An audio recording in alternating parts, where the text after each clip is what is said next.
से हमारे लगभग मेन लेक्चर स्टार्ट होने हैं। जैसे कल लेक्चर में आया था मैंने एब्डोमिनल की ब्लड सप्लाई के बारे में, उससे मतलब ब्लड सप्लाई के बारे में काफ़ी ज़्यादा जानकारी मिल गई है, बार बार बताने की जरूरत नहीं है इसके बारे में ये चीज़ें।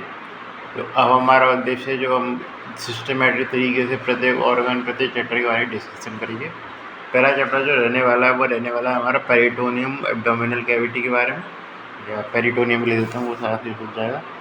पेरिटोनियम के बारे में है ये, तो पेरिटोनियम के बारे में हमारा चैप्टर रहने वाला है। इसके बारे में सबसे पहला चैप्टर है, इंपॉर्टेंट चैप्टर भी है क्योंकि काफ़ी सारे छोटे मोटे क्वेश्चन आ सकते हैं इस जगह से। ये चीज़ें डायग्राम वगैरह के एस्पेक्ट से काफ़ी इंपॉर्टेंट चैप्टर है ये, तो इसलिए इसके डायग्राम को प्रैक्टिस कर लेना। एक बार आपने प्रैक्टिस कर ली तो आप नहीं भूलेंगे ये चीज़ है। इसके बाद में क्या सकता हूँ बार बार प्रैक्टिस करने की ज़रूरत पड़ेगी नहीं इसके डायग्राम की। एक बार आप प्रैक्टिस कर लेंगे आपको थोड़ा बहुत काफ़ी हद तक पता चल जाएगा। टर्मिनोलॉजी को याद रखना जरूरी है, थोड़े से अजीब अजीब से नाम है इनमें, थोड़े से उसको याद रखना वो थोड़े से इंपॉर्टेंट याद है, तो अलग नाम है इसके नाम का। ये चीज़ है तो आपको प्रत्येक व्यू में जानकारी होनी चाहिए। ट्रांजैक्शन व्यू में कैसा आएगा, हॉरिजॉन्टल व्यू में कैसा आएगा, वर्टिकल व्यू में कैसा आएगा, ये चीज़ें। तो ये चीज़ों को स्टार्ट करते हैं पेरिटोनियम से।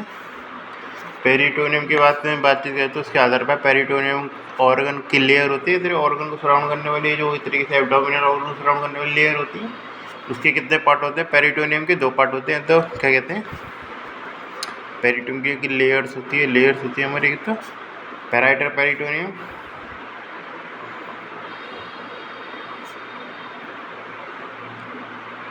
और दूसरी होती है विसरल पेरिटोनियम।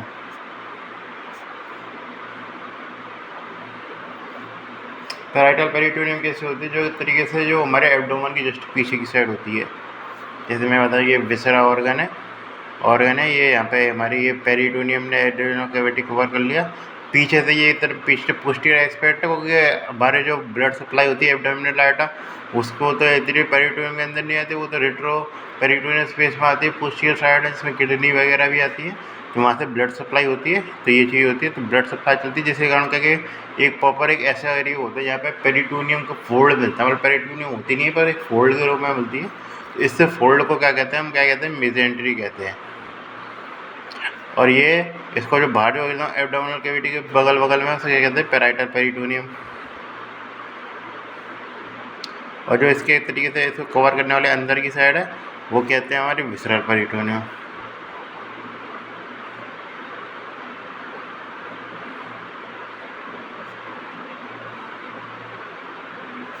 ये तो एक तरीके से इस प्रकार हमारी काम करती है विसरल पेरिटोनियम, और एक होती है पैराइटल पेरिटोनियम। 2 लेयर रहती है, जो फोल्ड रहता है उसे क्या कहते हैं, मेजेंट्री कहते हैं। और ये आयोटा वगैरह जैसे जाती है तेरे ब्लड सप्लाई किसको, इनको ऑर्गन्स को सप्लाई करने का काम करती है। ये सिस्टम आप समझिए। थोड़ी बहुत मैं जानकारी और दूँ कौन कौन से ऑर्गन पेरिटोनियम ऑर्गन कौन कौन से रेट्रोपेरिटोनियम, ये थोड़ा सा पता होना चाहिए। पेरिटोनियल ऑर्गन कौन कौन से,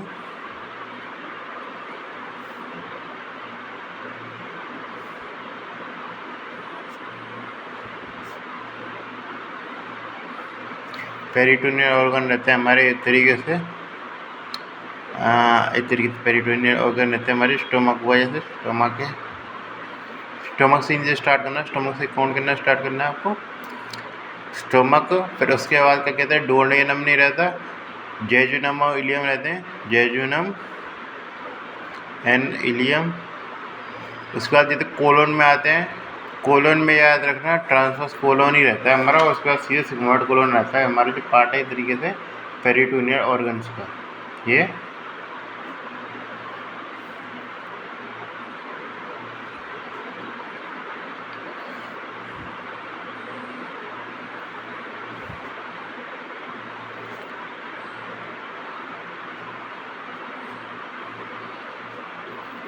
इस प्रकार हमारा सिस्टम चालू करता है। रेट्रोपेरिटोनियल में बात करी चलें, रेट्रोपेरिटोनियल तो इस तरीके से पेरिटोनियल के बाहर रहते हैं, रेट्रोपेरिटोनियल, जिसमें इस तरह से प्राइमरी आता है जो कि स्टार्टिंग से बाहर रहते हैं। इस तरीके से आप पीछे पीछे के ऑर्गन आएंगे, चाहे तो आप किडनी देख लो, रीनल ग्लैंड, किडनी हो गई, शुरुआत है रेट्रोपेरिटोनियल होते हैं। इसके लिए चाहिए कि याद रखें यदि इसमें कोई पैथोलॉजी होगी, इन्वेस्टिगेशन और चॉइस रहेगी, रेट्रोपेरिटोनियल CECT रहेगी, इसके बारे में सर्जरी की आगे इसमें बात की जाएगी। इसका मतलब ये सिग्निफिकेंस है, ऐसी बात नहीं है कि इसका सिग्निफिकेंस नहीं है, तो इसलिए रेट्रोपेरिटोनियल और कौन से हैं, पेरिटोनियल और कौन से हैं, याद रखें। तो रेट्रोपेरिटोनियल प्राइमरी रेट्रोपेरिटोनियल किडनी, उससे रिलेटेड क्या क्या आ सकता है, इस तरीके से यूरेटर आ सकता है, क्योंकि फिर यूरेटर वाला सिस्टम जाएगा पोस्टीरियर साइड में, याद रखना पोस्टीरियर साइड में यूरेटर। और उसके अलावा क्या आता है, हमारे एड्रिनल ग्लैंड आ जाएगी उसके ऊपर ही।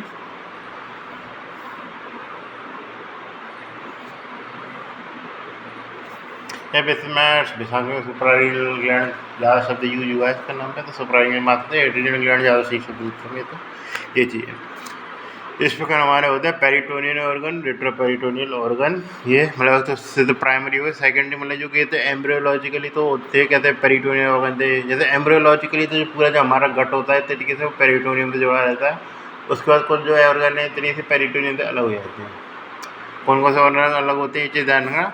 तो ट्रांसफर्स कोलोन और सिग्मोइड कोलोन को छोड़ के जो भी कोलोन है हमारा, एक तरीके से कौन सा हो गया, एक तरीके चाहे तो असेंडिंग कोलोन देख लीजिए, असेंडिंग कोलोन। असेंडिंग कोलोन में सीकम भी आता है, असेंडिंग कोलोन सीकम हुआ।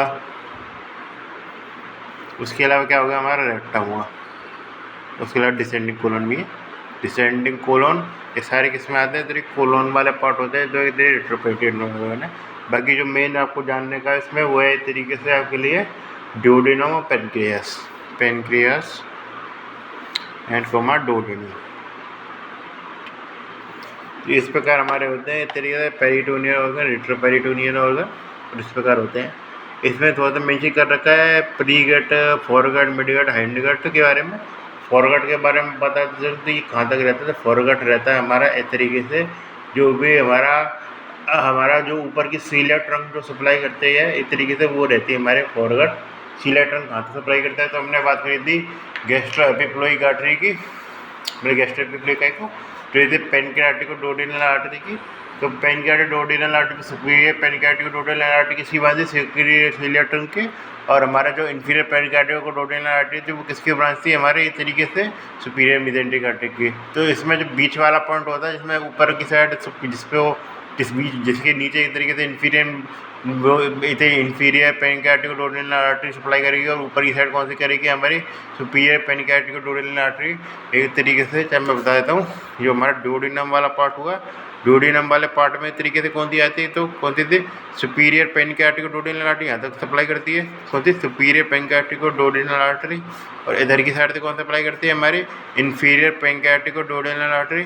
तो यहाँ पे एक तरीके से बीच में पॉइंट होता है जिसे मेजर पेपिला भी कहते थे, जिसमें एक तरीके से बाइल डक्ट और क्या कहते हैं हमारी पेनक्रियाटिक डक्ट आगे मिलती है, जो इसके क्या कह दिया जाता है, हमारे सुपीरियर पेनक्रियाटिक या डोडेनम का जो पार्ट होता है, सेकंड पार्ट होता है, उसकी बीच वाली स्ट्रक्चर है, उसको क्या कहते हैं तरीके से उससे दो भागों में डिवाइड होते थे। इधर की साइड क्या हो जाते हैं, ऊपर पूरी तरफ फॉरगट रहती है, उसके नीचे रहती है हमारी हाइंड गट, मिड गट।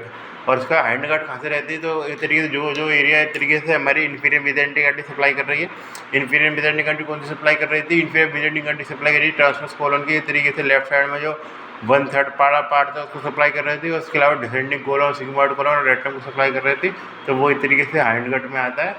ये मैंने मेंशन अब लिखा नहीं, मैं हर चीज़ लिख के नहीं बताऊँगा, थोड़ा बहुत आपको याद भी होना चाहिए ओरली।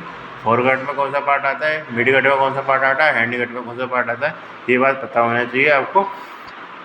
जिसमें ये पता होना चाहिए इसमें वेंट्रल लेवल पे कौन सा पार्ट रहेगा, वेंट्रली जो स्टमक के आगे रहता है वो एक तरीके से रहता है हमारा, एक तरीके से लिवर, जो कि थोड़ा कंपेरेटिवली स्टमक के आगे रहेगा।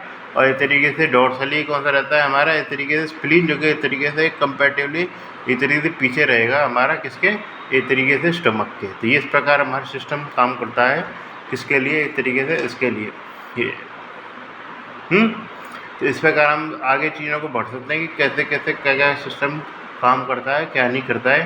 सबसे पहले हम बात करेंगे इस तरीके से लिगामेंट या इस तरीके से ओमेंटम वगैरह जो इस तरीके से चल रहा है उसकी वगैरह बात करेंगे। कैविटी पे सीधे नहीं जा रहे हम सीधे, तो इस तरीके से पेरिटोनियल फोल्ड्स के बारे में बातचीत कर रहे हैं हम तरीके से। पहले हमारा टॉपिक रहेगा पेरिटोनियल फोल्ड्स।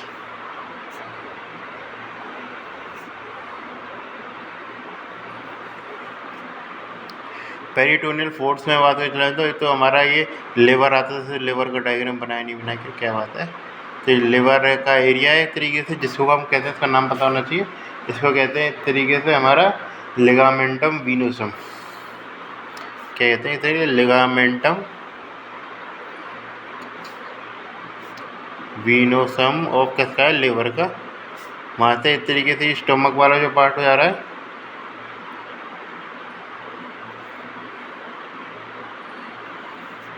ये स्टमक है।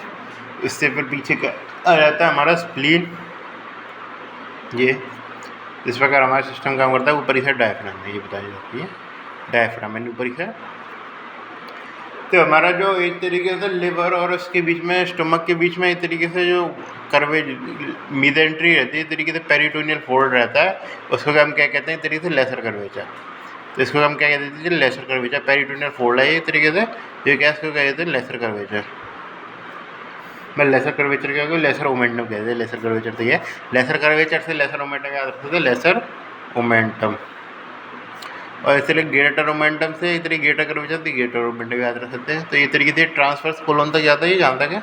इसमें से इसमें डायग्राम पे उतना आता नहीं है, तो इसमें ये चीज़ जानने का थोड़ा सा मिल्की स्पॉट बताए ना, मैक्रोफाइज रहती है इसमें, तो इसलिए आता है। इस तरीके से क्या आता है, हमारे मैक्रोफाज होती हैं ये मैक्रोफाज। ये कहते हैं हमारा ग्रेटर ओमेंटम है, ग्रेटर ओमेंटम है। और ये कहाँ तक जाता है, हमारा ट्रांसवर्स कोलोन तक जाता है, टू ट्रांसवर्स कोलोन तक रहता है इस तरीके से इसका अटैचमेंट। और ये क्या कहते हैं इस तरीके से, जिसमें हमें लिवर लिखना भूलिए था, लिवर भी आता है, लिवर स्क्रीन। तो इसमें याद करें मैक्रोफाज का जो काम होता है इस तरीके से, वो इस तरीके से जो भी कीटाणु वगैरह रहते हैं हमारे इस पर, क्योंकि इसमें मैक्रोफाज तो बढ़ बढ़ गया, इसलिए ग्रेटर ओमेंटम में, इसलिए मैक्रोफाज के कारण इसको क्या कह दिया जाता है, पुलिस मैन ऑफ एब्डोमेन भी कह दिया जाता है। मैक्रोफाज के कारण पुलिस मैन ऑफ, ये ध्यान रखो, पुलिस मैन ऑफ एब्डोमेन भी कह दिया जाता है। ये स्टमक हो गया, फिर स्प्लीन हो गया। स्प्लीन के बारे में बातचीत करिए तो कौन कौन से लिगामेंट रहते हैं, इसमें गैस्ट्रोस्प्लीनिक लिगामेंट रहता है हमारा, ठीक है। तो फोल्ड सी है गैस्ट्रोस्प्लीनिक लिगामेंट।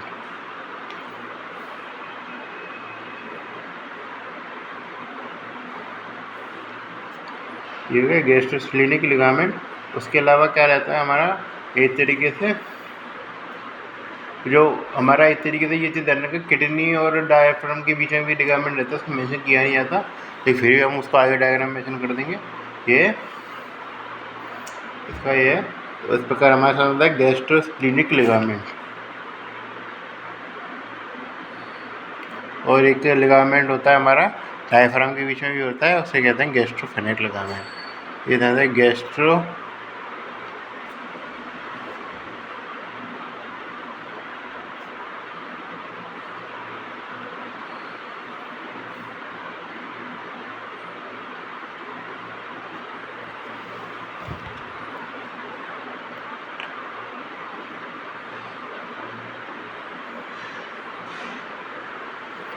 तो ये इस प्रकार आप कुछ हद तक व्यूज़ के बारे में समझ गए होंगे। तो आता है कि पहला डायग्राम बनाया मैंने, ज़्यादातर मैं फैंसी बनाना चाह रहा हूँ, मिल नहीं रही मुझे, वो देख सकते बना लेंगे ये। अब हम बात करते हैं किसके, जो हमारा स्टमक के बाद जो आगे का स्टमक वाला एरिया होगा, इसके आगे डोडेनम में तो कोई कवरिंग होती नहीं किसकी, मीजेंट्री की। इसमें किसको रहते हैं, हमारे ट्रांसवर्स कोलोन को रहती है। ट्रांसवर्स कोलोन में बात की जाए,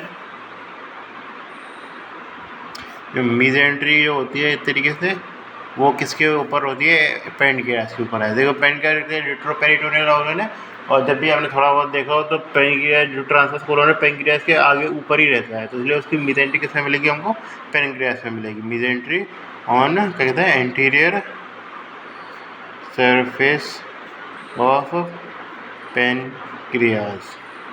पेनक्रियास की एंटीरियर सरफेस पर एक तरीके से रेट्रोपेरिटोनियल कैविटी कवर रहती है।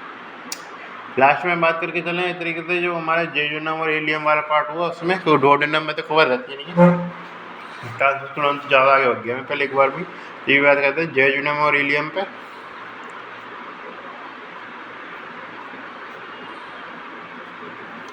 जेजुनम और एलियम के बारे में बातचीत करूँ तो इसमें जो अब मीजेंट्री रहती है वो इस तरीके से हमारा पोस्टीरियर सरफेस कवर करेगी। इस तरीके से जो स्टमक वाले स्टमक का जो इंटेस्टाइन के स्मॉल इंटेस्टाइन के पीछे वाले एरिया से आ रहा था, पीछे वाले एरिया में जो भी स्ट्रक्चर आप सोच सकते हैं वो सारी स्ट्रक्चर आएंगी।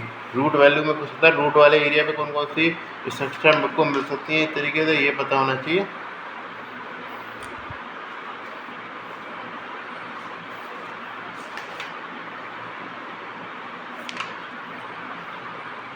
इस सीकम में ये जो ध्यान रखना, अपेंडिक्स को जोड़ देना। अपेंडिक्स होती है वो इस तरीके से पेरिटोनियल ऑर्गन है, रेट्रोपेरिटोनियल ऑर्गन नहीं है। ये तो इतनी देर जायजोनम विलियम की उसको मैं कहते हैं मिजेंट्री को मिजेंट्री कह देते हैं और कुछ नहीं कहते। तो उसकी मिजेंट्री जो होती है उसका रूट कहाँ रहता है, रूट किस किस पर रहेगा, इस तरीके से कोई लंबा एरिया है तो इसे सारी स्ट्रक्चर कवर कर देता है। इसमें क्या रहेगा हमारा एब्डोमिनल आयोटा रहेगा, आयोटा। उसके अलावा क्या कहते हैं इन्फीरियर वेना कावा रहेगा। और क्या रह सकता है हमारा इस तरीके से, और जो आर्टरी रहती है इस एरिया में कौन सी रहती है, गोनोडल आर्टरी रहती है।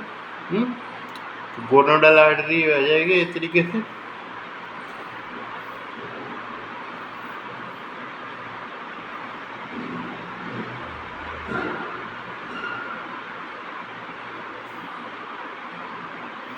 ये और उसके अलावा क्या रहेगा हमारा यूरेटर रहता है। और हमारा लास्ट में क्या बचेगा इस तरीके से, वो आती है हमारी श्वास मेजर, पोस्टीरियर साइड में आती है ना श्वास मेजर। ये इस प्रकार हमारे ऑर्गन रहते हैं। कौन कौन से इसमें, मतलब ऑर्गन तो मतलब सब चीज़ें ही मान लेंगे, स्ट्रक्चर मान ला शरीर भी होगा। तो ये प्रकार हमारा सिस्टम इन्वॉल्व रहता है रूट वाले एरिया में। यह रूट वाला एरिया प्रॉपर बनाया नहीं है कि एक स्ट्रक्चर का मतलब कुछ ना कुछ पार्ट इन्वॉल्व हो सकता है। ये हमने पीछे की सारी स्ट्रक्चर लिख ली, इसलिए हमको साइड से पता चल रहा है क्या है क्या नहीं है ये चीज़। फिर हम लास्ट में आते हैं इस तरीके से ट्रांसफर सिग्मोइड मेसोकोलोन। सिग्मोइड मेसोकोलोन में कौन सा एरिया इन्वॉल्व होगा आप पहचान सकते हैं नॉर्मल। तो सिग्मोइड के पीछे जस्ट पीछे कौन सा एरिया आ जाता है सिग्मोइड कोलोन पे, हमारा सैक्रम वाला एरिया आ जाता है इस तरीके से। तो ये चाहिए हमारा इस प्रकार का मतलब इसके बारे में लिखने लाइक ज़्यादा याद रखने में याद करने का कोई पॉइंट नहीं है इसको। तो ये चीज़ है। तो इस प्रकार हमारा फोर्स कंप्लीट हुए, जनरल जानकारी मिल गई हमको। पेरिटोनियल ऑर्गन कौन कौन से, रेट्रो पेरिटोनियल ऑर्गन कौन कौन से हैं ये जानना पहले ज़्यादा जरूरी है, बताया जाए। कैविटी को जान लेते, कैविटी आप जान लेंगे। कैविटी में 3 डायग्राम बनाएंगे, उसके आधार पर हम सारी चीज़ें को कवर करेंगे। ये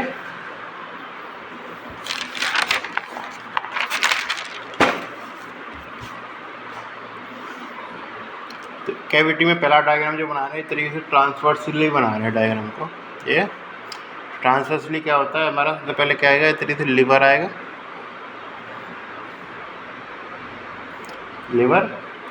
लिवर में क्या होता है एरिया रहता है इस तरीके से, लिवर के बाद उस पर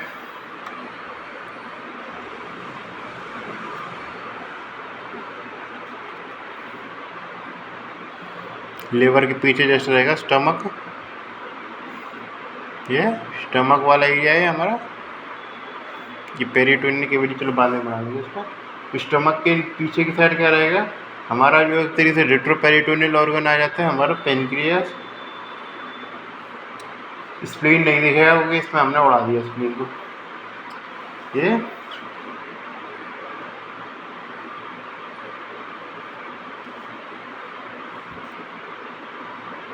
स्टमक के नीचे हमारी transverse colon, retroperitoneal organ के बारे में बात करेंगे इस एरिया में।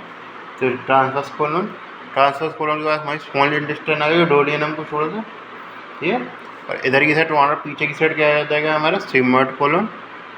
ठीक है, और लास्ट में क्या आ जाता है हमारा यूट्रस आ जाता है। यूट्रस की बात करें चलें किस प्रकार का ऑर्गन है हमारा, इस तरीके से पेरिटोनियल ऑर्गन है। इस बारे में बातचीत करते नहीं क्योंकि यूट्रस के बारे में बातचीत करना बेकार है, तो कोई सेंस नहीं है इसका।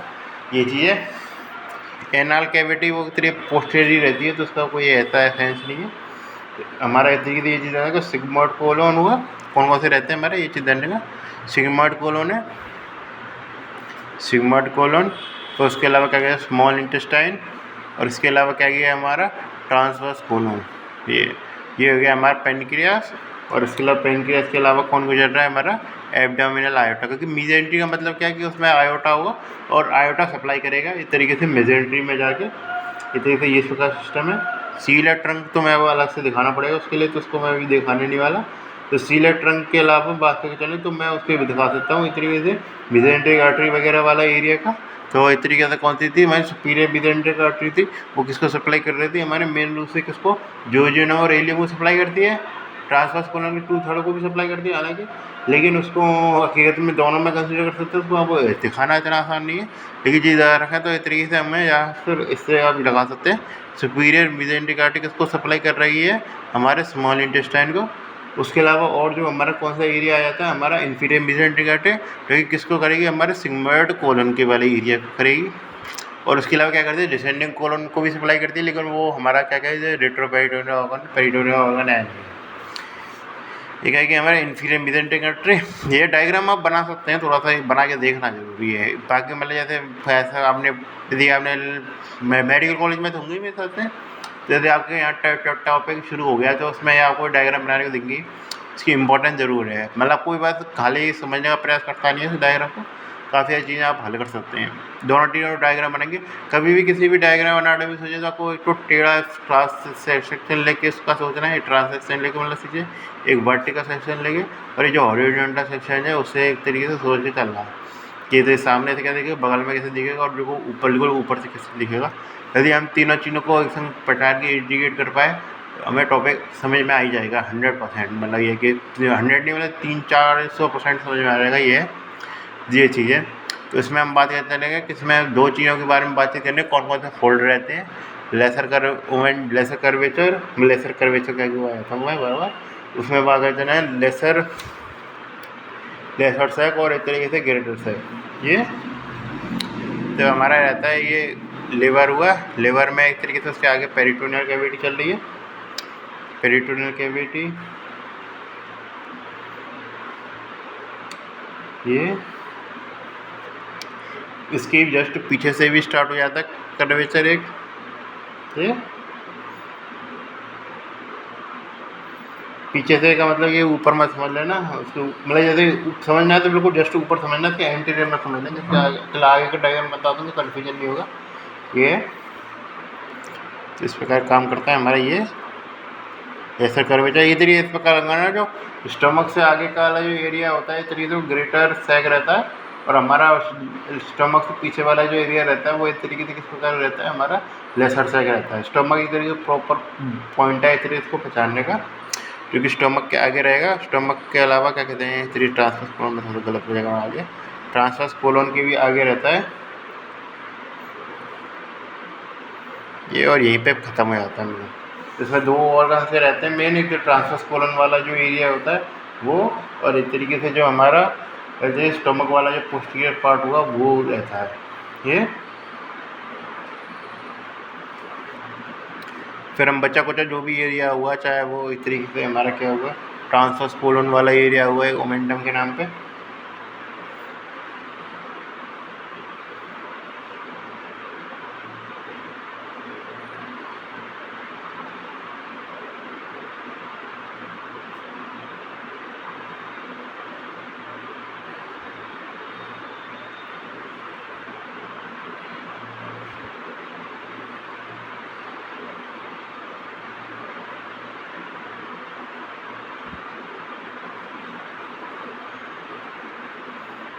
ये हो गया हमारा इस प्रकार पहचान देते हैं। मैं हाईलाइट कर देता हूँ, ये एक तरीके से हमारा लेसर कर्वेचर, मतलब यार लेसर कर्वेचर क्या हुआ जाता है, लेसर सैक, उसके बाद ये हमारा क्या हो गया, ग्रेटर सैक।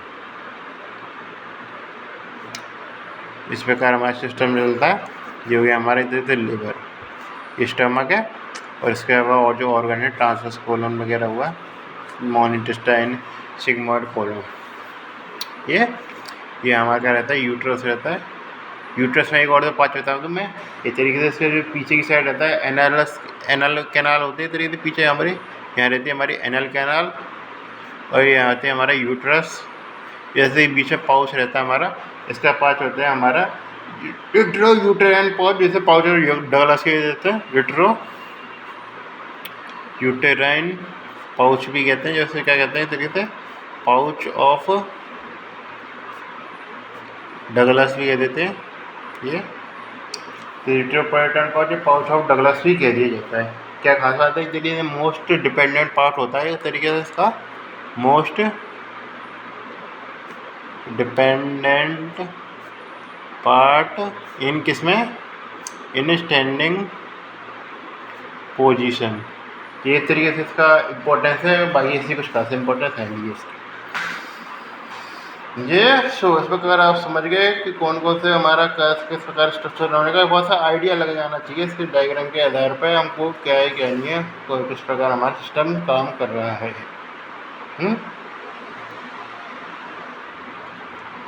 फिर हम आते हैं इस तरीके से फोर्से पे। इस प्रकार आप दूसरे डायग्राम से चीज़ों को समझने का प्रयास करेंगे ना, दूसरे डायग्राम भी बनाना पड़ेगा ये चीज़। चलो तो दूसरा डायग्राम बना रहे हैं। तो ये हमारी क्या हो गया, इस तरह से किडनी वाले एरिया हो गया, किडनी वर्टिब्रा, ये किडनी फिल्ड हुआ था। फिर उसके आगे आता है inferior vena cava, abdominal iota. Abdominal iota के जो से क्या निकाला, सीलेक्ट्रम, जिससे कौन सी ब्रांच निकलती है हमारी, सीधे स्प्लीनिक आर्टरी निकल रही थी। किसमें जुड़ेगी, इससे स्प्लीनिक आर्टरी है, स्प्लीन में जाके जुड़ रही थी। जो किस प्रकार का ऑर्गन है हमारा, रेट्रोपेरिटोनियल ऑर्गन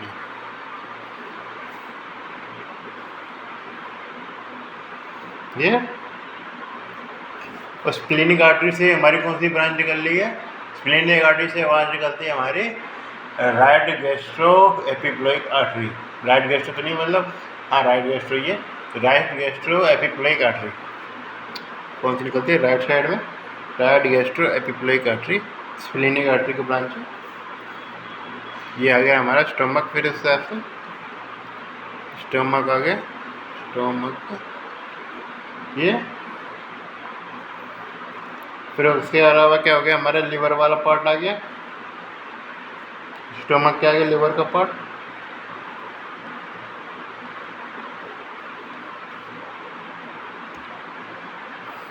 और उससे आगे आगे हमारे कितने थे, पोर्टल ट्राइड, जिसमें क्या रहती है, पोर्टल ट्राइड में पोर्टल वेन, हेपेटिक आर्टरी और एक क्या तरीके से बाइल डक्ट। ये हमारा एक तरीके से पोर्टल ट्राइड। ये तो हम पेरिटोनियल कैविटी बनाना स्टार्ट करते हैं। स्प्लीन को कवर करेगी पेरिटोनियल कैविटी, इसके अलावा जो इसके एंटीरियर साइड को कवर करती है पेरिटोनियल कैविटी। लिवर को कवर करेगी, यदि आप एंटीरियर सरफेस से देख रहे हैं, मतलब ऊपर से देख रहे हैं, तो दोनों तरफ कवर करती दिखेगी आपको। ये चीज़ ध्यान रखा, इसमें धोखा मत खा जाना, इसलिए मैंने डायग्राम दोबारा बनाया था, इसमें इस एक्सपेक्ट से बनाया था, क्योंकि ये जो क्या इस तरीके से कोई लोकेशन आइडेंटिफाई करती है कि इस तरीके से पेरिटोनियल कैविटी है कि वो कहाँ से कहाँ तक रहती है। ठीक है, पेरिटोनियल कैविटी के व्यू में लिवर के इस तरीके से बस काफ़ी बस पोर्टल वेन वाले एरिया से तो संबंध होता है, बाकी इससे कुछ कोई संबंध होता नहीं है, जो उसका लेसर सैक होता है उसका। जी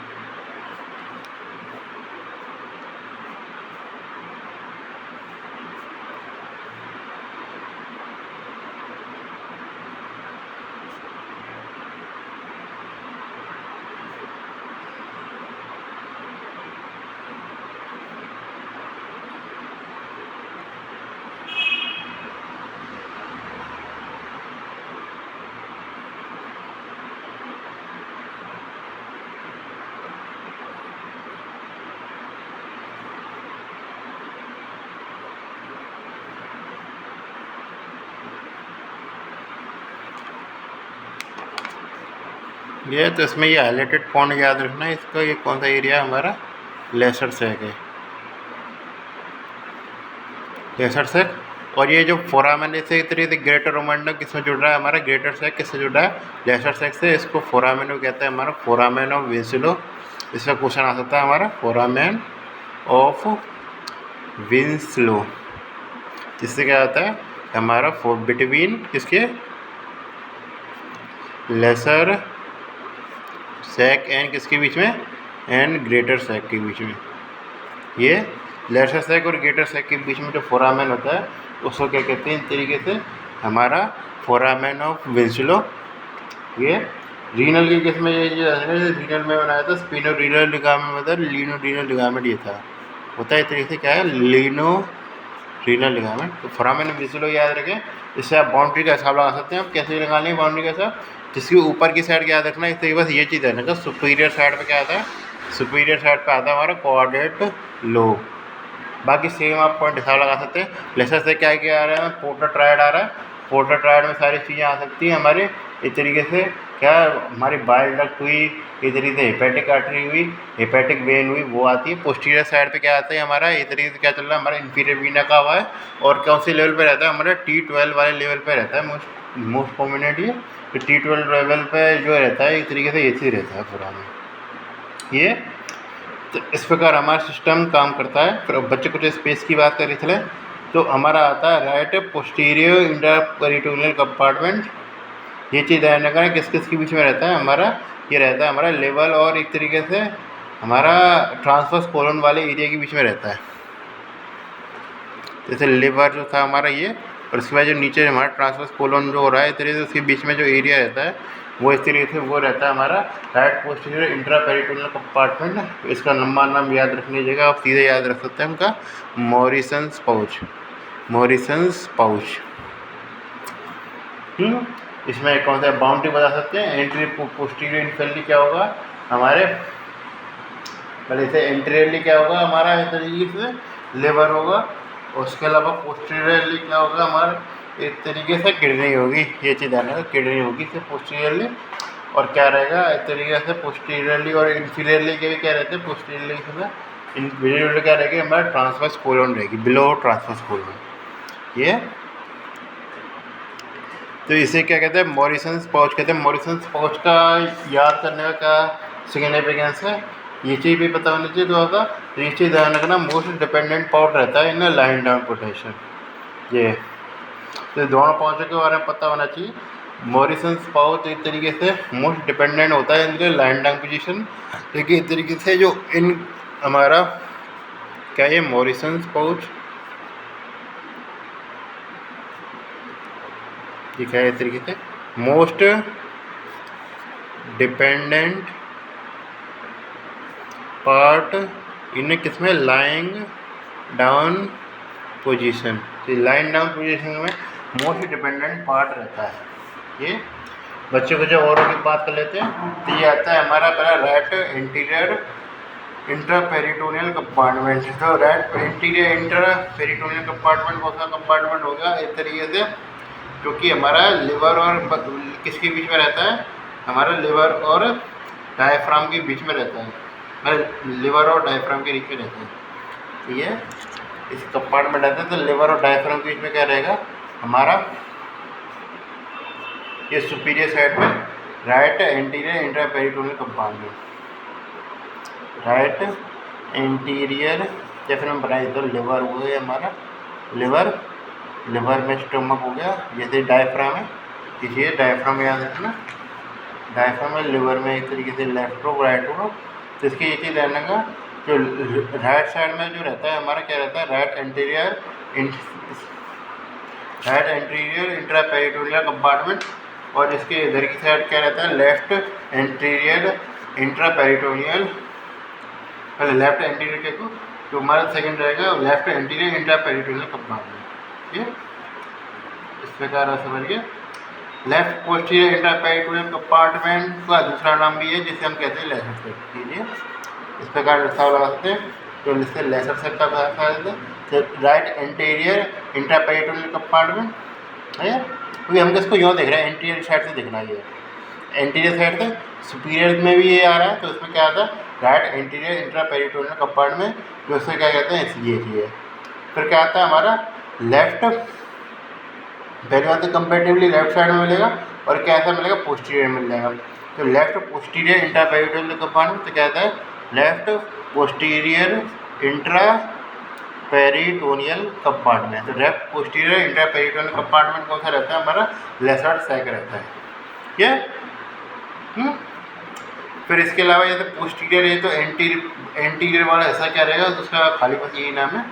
जो हमारा लेफ्ट साइड में भी जो इतनी से गेट और मोमेंटा भी मिलेगा, वो ये तो एंटीरियर साइड में, राइट साइड बात कर लें, पोस्टीरियर साइड बात कर लें, जिसमें बात करते हैं तो राइट साइड होगा तो राइट साइड वाला, लेफ्ट साइड होगा तो लेफ्ट साइड वाला।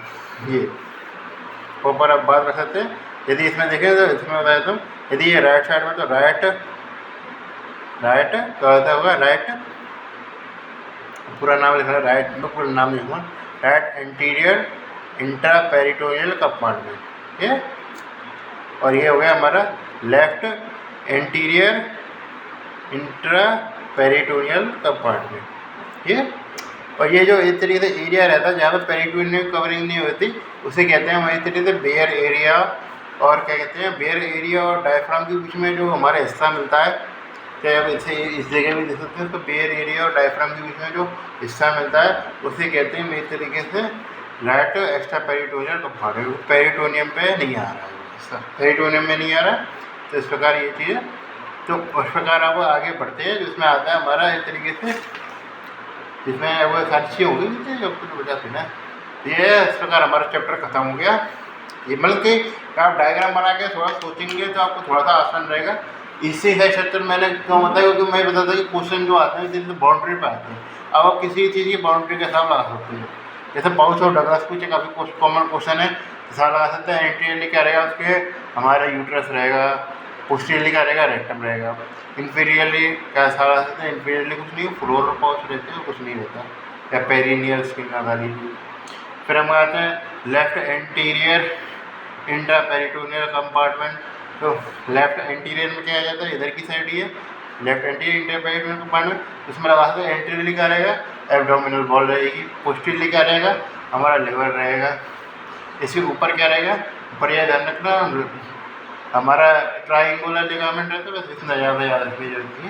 इसमें एपिप्लोय फोरामेन की केस में हिसाब लगा सकते हैं कि हमने देख लिया आगे की साइड क्या है, पोर्टर ट्रायल है, ऊपर की साइड याद रखना थोड़ा, तो कोऑर्डिनेट लोग रहता है। पोस्टीरियर साइड पर भी रहेगा हमारा आईवीसी रहेगा, और क्या कहते हैं इस तरीके से रीनल ग्लैंड निकाल सकते हैं, सुप्रारीनल ग्लैंड भी रह सकती है, T12 के लेवल पे है, तो ये चीज़। फिर उसके अलावा और आगे बात करके चलें थोड़ा बहुत कि इसके 4 नंबर के कंपार्टमेंट आ जाते हैं। लेसर कर्वेचर की बात करके चलें, लेसर कर्वेचर में एंटीरियर साइड में क्या था, एंटीरियर साइड में फिर दोबारा क्या आएगा हमारा, क्या क्वाड्रेट लोब आ जाता है, या फिर तरीके से लेसर ओमेंटम आ जाता है। और इस तरीके से किसमें हमारा स्टमक से लेकर किसमें एरिया के बीच में हमारा इस तरीके से लिवर वाले एरिया के बीच में कुछ हद तक, तो ये चीज़ तो स्टमक से लेकर लिवर वाला जो एरिया के बीच का हिस्सा है वो किसके तरीके से हमारा इस तरीके से लिवर, इसके जो लेसर कर्वेचर के आगे वाला हिस्सा है, इसमें इस तरीके स्टमक भी आता है, इस तरीके से ऐसी बात है स्टमक नहीं आता, लेकिन आपको वो जो स्ट्रक्चर है वो पता होनी चाहिए कि लिवर वाली स्ट्रक्चर हुई, इसमें क्वाड्रेट लोब स्पेसिफिक याद रखना, ताकि लेसर ओमेंटम रहता है, क्योंकि इस तरीके से वो स्टमक और लिवर के बीच में आता है, तो वो मिलेगा ही आगे ये। और उसके अलावा क्या देखना है, इस तरीके से हमारे कुछ ग्रेटर ओमेंटम मिल सकता है, लेसर ओमेंटम याद रखना, लेसर ओमेंटम आपको याद रखना है। पोस्टीरियर वॉल पे याद रखें तो इस तरीके से क्या क्या मिल सकता है, उसमें हमने बातचीत कर ली थी, ट्रांसवर्स कोलोन मिल सकता है आपको। उसके अलावा जो आपको फ्लोर ऑफ जो इस तरीके से मिल रही थी फ्लोर में, वो सारी स्ट्रक्चर मिल सकती है इसमें। इसमें क्या मिल रही है, पोस्टीरियर सरफेस पर ट्रांसवर्स कोलोन मिल रही है पोस्टीरियर साइड पे, और क्या मिल रहा है आपको, एब्डोमिनल आयोटा मिल रहा है, इंफीरियर वेना कावा मिल रही है, और क्या मिल रहा है हमारा ट्रांसवर्स कोलोन में, ट्रांसवर्स मीजो कोलोन में मिलेगा। उसके अलावा क्या मिल रहा है, पेनक्रियास मिल रही है, और क्या मिल रहा है हमारे को, किडनी वगैरह देखने को मिल रही है, किडनी डायफ्राम वगैरह ये चीज़ है। तो बाउंड्रीज वगैरह अच्छा आ सकता है, जैसे लेसर कर्वेचर है उसी मुझे पेनक्रियास मिल रही है। फिर उसके अलावा क्या कहते हैं, ट्रांसवर्स कोलोन मिल रही है, ट्रांसवर्स मीजो कोलोन मिल रही है।